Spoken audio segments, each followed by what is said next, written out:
are, our first episode of 2020 Unfiltered, and I'm excited about this. Like, I'm here with the girls, and let me back up. I want to let our viewers, our listeners know how we got here, how we got to this point. So 2 years ago, was it 2 years, Kia? A year? Yeah, about two. About 2 years ago, we chilling in the office, and I'm having one of my brainstorm sessions and was like, you know what, I really do want to start a magazine. And so that led to conversations, and Kia and I had really just met, but I already knew once I decided I wanted to have a magazine that Kia would be the creative director because she's a dope graphic designer, and that's something I wouldn't have to do myself. And like from there, it just took off. I'm so grateful that we were able to add Taylor, Marie, Kendra to the team. And I think we had great success. Like, to say we legit launched a magazine, put issues out, interviewed some heavy hitters. Like, if I have to say my all-time fave, my interview with CeeLo, like, that was amazing. So I'm so grateful. I love what we've done thus far. However, we're switching gears. And I think just going along with where we are in society right now, where we are as a nation, and just things just being more digital, it makes more sense for us to capitalize on that and have a digital platform. And so here we are. We're chatting it up twice a month. We definitely want people to tune in, and we definitely want feedback. Like, talk back to us. Even though it's not live, it's not a live platform, but you can always leave comments and hit us up with ideas that you may have and so forth. But it's just what the title says, 2020 Unfiltered. Real conversation with real women. We'll say real people, because we may have some guys on here from time to time, but we're just having girl talk. What say y'all? What do y'all have to say about it? I'm excited. I think this will be a nice segue into what we're doing now. And I hope the viewers, y'all will, interact with us, let us know your thoughts, because we will love to go back and forth with you through the comments, or, maybe put you up on the story, show, everyone what you think. But yeah, I'm excited for it. Same. Yeah, I think this is going to be a great opportunity to, let our readers get to know us each individually, and then additionally share our thoughts on current topics so they don't feel alone. Like, this is something that we can all discuss together. Absolutely. All right. Very exciting. Absolutely. Then, you guys, the viewers, the audience will get to have an idea of what we're like in real life person. Unfiltered. And we are real people who have real life experiences just like y'all. So again, if comments, interact with us, questions, whatever, let us know. All right, so let's jump right in. Yesterday, I went on a boat ride with some of my LSs. Shout out Delta Sigma Theta sorority. Ooh. And it really was overcoming a fear for me. Like, I didn't realize initially when we planned this outing and I agreed to go and paid my money, I didn't know that a boat ride was involved. I thought I was prepaying for a meal or something like that. So I didn't want to look like a lame, for lack of better terms, and be like, oh, I can't go because your girl is scared to be on a boat. Like, I'm a control freak. Anybody who knows me knows that. If I'm on a boat, I'm not in control of the situation. But I overcame that fear yesterday.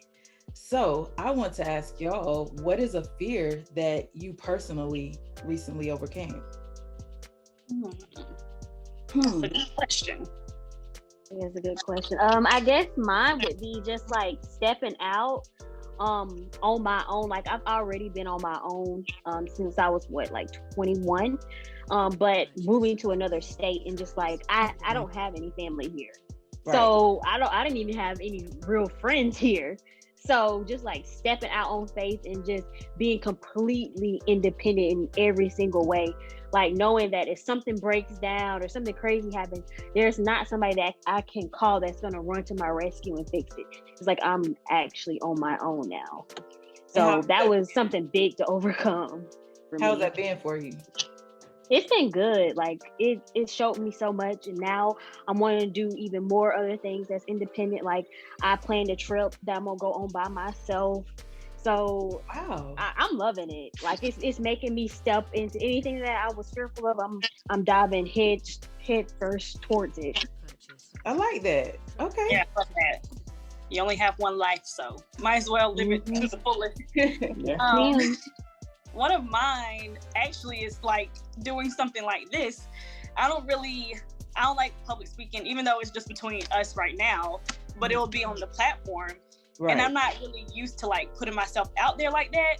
But literally today I was like, you know what? I'm just gonna get out of my comfort zone because they always say stuff doesn't grow there. So I was like, I made a promise to myself this year that I wanted to like, do new things, do something I don't usually do.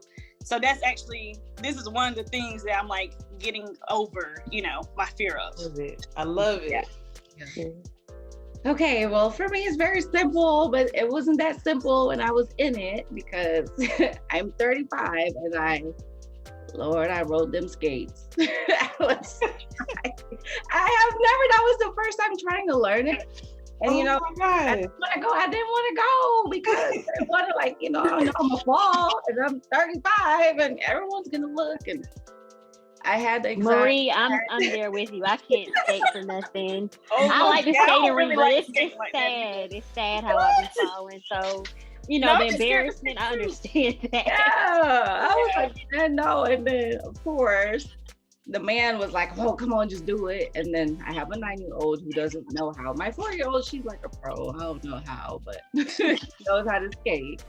Mm-hmm. But my 9-year-old, he, I didn't teach him all. I don't know how, so how can I teach him? But I was like, well, he didn't want to go. And I was like, well, mommy don't want to skate either. So we both gonna learn and we're gonna fall and whatever, But I had to just do it, for my son to show him like, shoot, mommy's 35 and I didn't know, but I'm still willing to learn. So it's never too late to learn some things. That's right. That's awesome. Great lesson. I'm so proud of y'all. We ain't doing it.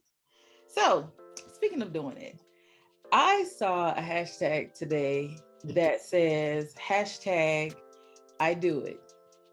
Hashtag masturbation May. So in seeing that, I read this article and it says 88% of Americans masturbate, yet over 40% are scared to talk about it. So I want to know, are y'all in the 40% or are y'all in the 60% that aren't afraid to have conversation? I've had the conversations with a select group of people before. So it's not like I'm completely shy away from it.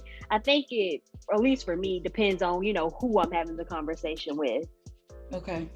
Same. Like, I don't mind talking about it with friends and stuff. Right. Sometimes it gets awkward if it's like a family member there. But Taylor's here. Right. That's what I was like, and I mean, me and Taylor have talked about sexual stuff, but not like never masturbation or anything like that. So yeah, that part is a little awkward, but yeah. I guess I'm in both. Like Taylor said, it depends on who it is. Yeah, I agree. Okay. I think more so knowing that there will be people who will view this that we don't know, that's what makes me like, I don't know. But if it's y'all, I'm cool, but yeah. Okay. Well, here's something that I learned I didn't know. I didn't know that there were health benefits to masturbation. Did y'all know that? Yep. I did. So the three who do not know how to skate knew that there were health benefits to masturbation. I'm not even gonna do any type of correlation there. But that's interesting. I didn't know that.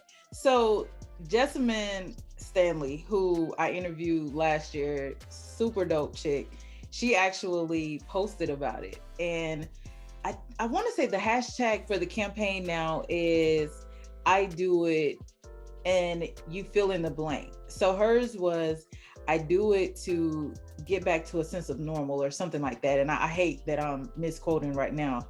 So I was thinking about it, like, what would be my I do it hashtag? But before I reveal mine, what are yours? Oh, well, this one's kind of normal, I guess. It can be about anything, right? No. Oh, about masturbation? Yeah. Oh wow. Someone else can go first. Someone else can.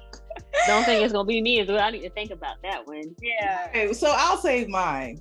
A lot of times, I'll say in the past more so than anything, hashtag newlywed.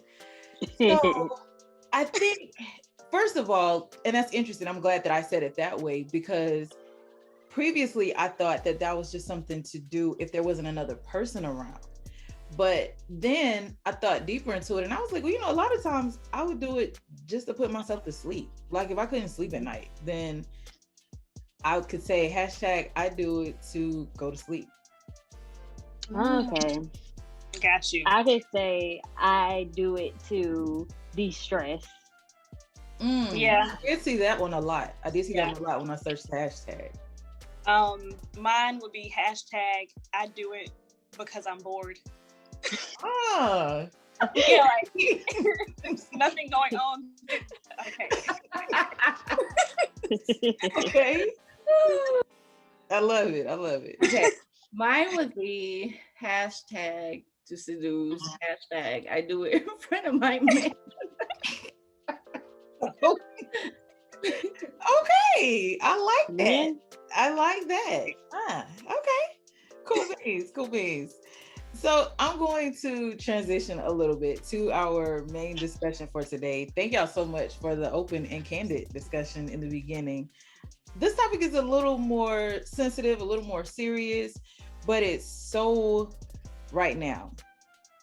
As women of color, I want to know, how are you affected right now by the race relations in our country? Speaking for myself, I find myself saying all the time now, I'm just tired. Like, for me, of course, I wasn't born, none of us were born when Dr. King was killed or when Malcolm X was killed. But for me, the George Floyd murder was so pivotal. Like, I could not believe that we were living in a day and time where we watched a man be murdered right in front of us, to the point to where it was reminiscent of the things that we saw like growing up as far as in history during the civil rights movement. And I started to feel like, well, maybe this is the rebirth of civil rights movement, and maybe this is now our time in history to make a difference. But as a Black woman, I'm just tired. I'm tired of seeing Black men targeted. I'm tired of seeing Black boys live in fear. I'm tired of seeing just blatant attacks with no regard. But on the flip side of that, I'm also a little optimistic based on the jury finding him guilty on all counts. It's disheartening across the board, even with the Asian hate and the fact that we have to have a hashtag now to say stop Asian hate. We still have to say Black Lives Matter. Like, y'all, I'm just tired. How are y'all feeling? Same. Like, exhausted. Honestly, I feel like I've become kind of desensitized to certain things that I see in the news, and I hate that because it's like someone's losing their life, and I honestly just be like, that's just what it is now, because it seems like it's something every single day. So yeah, I'm with you on feeling tired, and I almost feel helpless sometimes because I'm like, I don't know what I can do to help either. Last summer when, the stuff happened with George Floyd, I did go to the protest and everything. But it's like, I protested and I don't know what else to do besides that or donating. So yeah, that's just kind of how I feel about it. It's heavy. It's really heavy. Yeah, I think tired is an understatement at this point. We just, fed up at this point, but at the same time, what can we do, right?